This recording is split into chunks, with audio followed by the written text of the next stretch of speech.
Like Cheech said, we're going to do another dry fly, another boring dry fly, because we all hate catch fish on top with a 3-weight or something that's not a 7-weight streamer pounder. Anyway, so this pattern, the name behind this pattern is kind of long. We told it to Dave last night, but basically, if you know Spanish and can kind of translate it, it's not a nice word. But this is another one of those where I've developed this out of several different iterations of patterns to come up with something that works in different scenarios. So you'll see on this one again, it's intended to go beneath the surface a little bit, but the main part of the body floats on the top. This one is meant to be more as an attractor and can be tied in different colors to represent different things, but that you could hang a dropper from it. So, you know, there's a lot of really fine dry flies that you wouldn't necessarily hang a dropper from. This is one that, you know, you're not going to be able to hang a size 4 stonefly off it, but you can hang little beadheads even. It works great. So this is called the Moodah Poodah, and it's on our website again. I think Rich is having these in the shop. And similar to the other one with the Klinghammer hook. And in this case, instead of let's see here. Grab my W. And now, before the next show starts, let's enjoy an intermission. You'll find our snack bar chock full of good things to eat and drink. Tasty, tempting hot dogs, thirst-quenching soft drinks, fresh, crunchy popcorn, a complete assortment of delicious candy, and a full line of cigarettes. You've plenty of time, so visit the snack bar now. Now on this one I'll use either hairy ice stub or ice stub.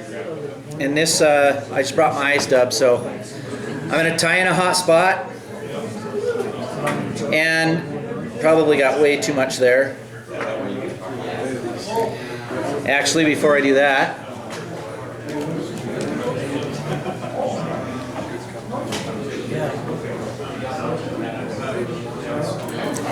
I'm going to rib this one with Crystal Flash.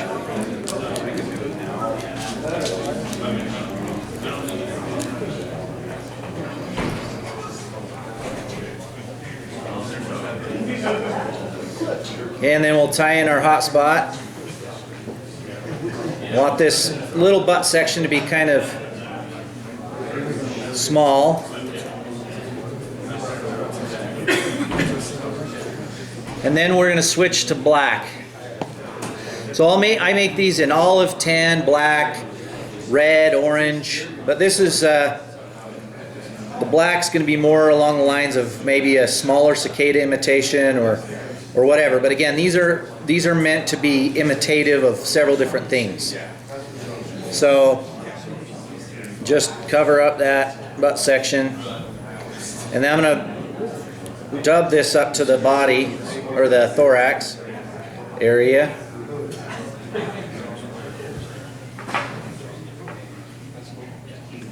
That piece of dubbing is not sitting straight.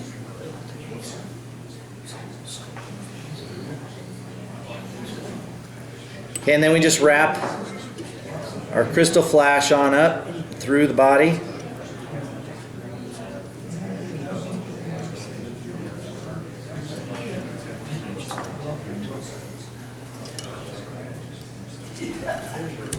And now I'm going to make it straight. And now we're tying on the flat section of the shank. Right, so again, the idea would be that this body is going to hang down into the surface a little bit. And so because on this one I need it to support a little bit more weight and float a little better, I'm going to make it out of foam. But before we get the foam on, kind of like I did on the Fripple, I have a little bit of underwing. So what I'll do is I'm going to grab some of this poly yarn or poly post wing material again and tie in a couple of clumps width worth, actually maybe 1.5. And again, about going out the back of the fly, even with the hook there. And then I like to press that down with my thumb so that it spreads that out.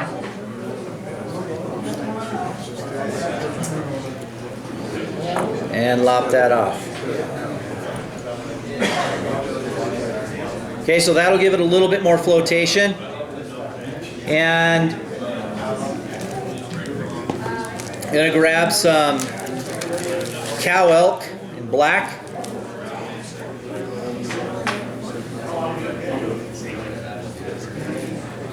And about a gap's worth.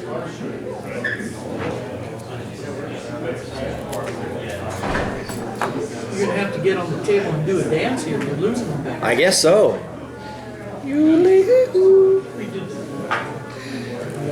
There will be a quiz afterwards, so that's part of the raffle, I heard. Oh, okay. Brush out the hair like we did last time. And that, just like Cheech was mentioning on the other one, when you do bigger clumps, the Magnum stacker is good. For these smaller ones, you want to use a comparably sized stacker because they will get away from you, number one. In a big stacker, this stuff will flip around. So I want to stack that, even these tips up. And then just gently slide that in before you start to pound. We got the tips evened up. Again, evened up with that. 2 wraps, cinch.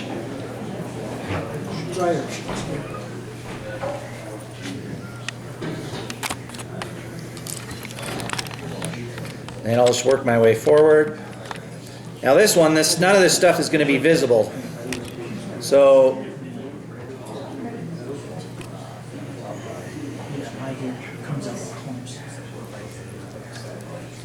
it's not going to matter as much, but I still clip it.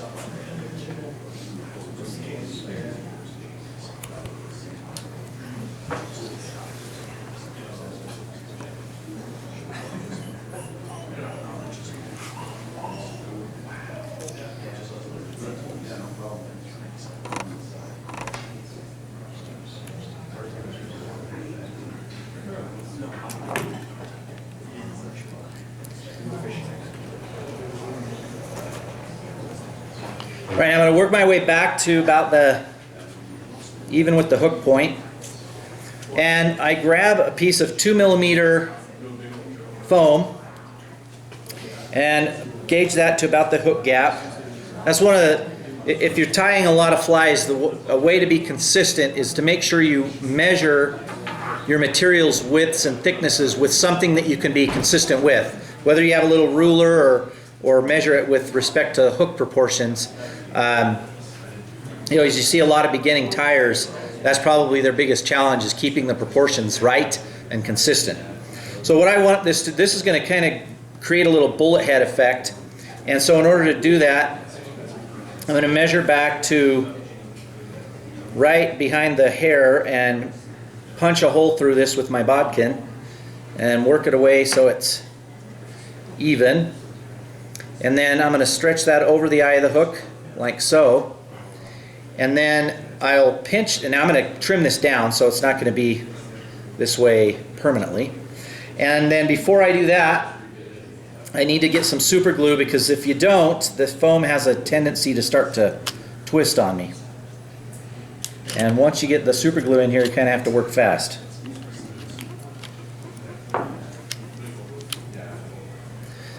So the way I do it is I'll bring my fly sideways, and as long as I left my thread in the spot I need it, I can pull that down, come around, create a couple of loose wraps, and then tighten after the second one. And then you have just a couple of little tweaks that you can make before that super glue dries, and that's the body. So nice thing is that this is a pretty durable fly. It does incorporate some natural materials, and I'm going to trim this up a little bit here on the bottom. And when I'm in production mode on these guys, I'll the foam I'll cut really to size before I do this. And then I like to make a little V.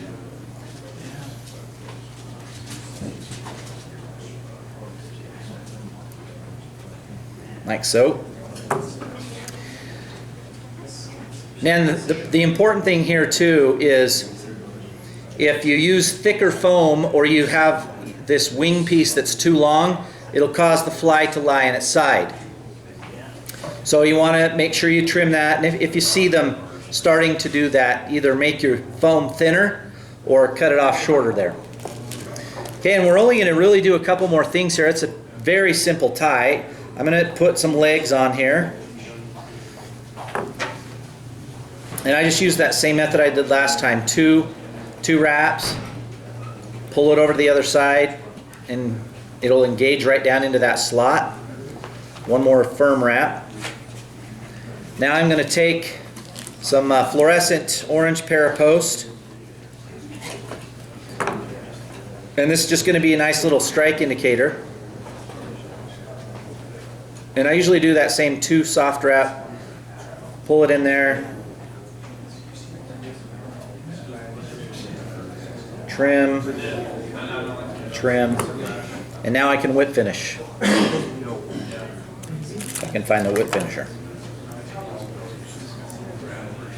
Okay, notice that started to twist on me, so sometimes that super glue doesn't take hold, so you might, if you need to, give it a couple of other tugs. There we go.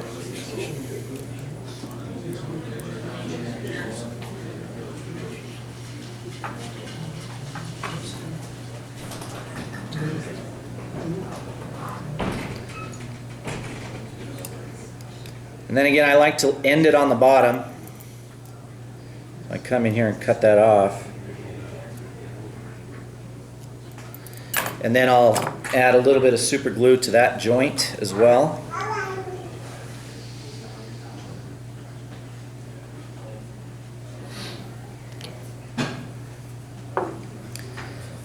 And we need some leg trimming.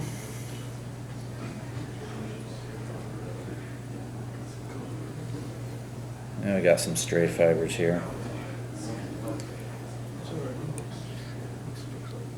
Okay, so that's it. Now here's the nice thing. So if you've done this proportionally right, it should float nice and flush. You can use a dropper, and the nice thing is that the dropper will actually help make sure that it's in that orientation that you want. You will have to put floatant on this because it's even though it's got foam and some elk, it'll still sink if it's got a big enough dropper on it. But that's a great pattern. I'll use this as an attractor, you know, if there's beetles around or even ants. We've used that this in a situation where there's ants around. But again, for me, it's more of a good small level attractor. If I'm out fishing and I'm trying to get hoppers or big bugs to get the fish up and that's not working, I'll move down to something like this that's still attractorish. I can also do a dropper if I want. And then if this still isn't working, I may drop down to more of a match the hatch, something like that fripple. But this is a good medium range attractor pattern that floats kind of nicely. So that's the Moodah Poodah. Recipes on the website, and Rich got the stuff back there in the back for it. So, questions? Do you put any of that UV glow on the hook there to keep that crystal flash from coming loose? I not on this one because I use ice dub as the body. And like I said, for me the ice dub is, there's something about the ice dub itself. It's super attractive to the fish.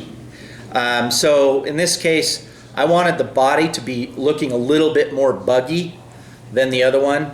And it's, so it may float a little bit higher in the water, obviously, because it's foam too, but it does really well. It's a good pattern to have in there, kind of a fill in the blanks when you're fishing hoppers or something that the fish just aren't coming up for. I fished a small, so this is a size 10, I fished a size 14 olive when some blue-winged olives were coming off, and I was throwing every match the hatch super technical pattern at them that I could, and I wasn't getting a thing. I tied on one of these in an olive, but again smaller, and I started picking up fish. It was the craziest thing ever. It's not even the same size, but the color, the orientation, I don't know what it was, but again, this is one of those things, it kind of works out, don't know why. All right.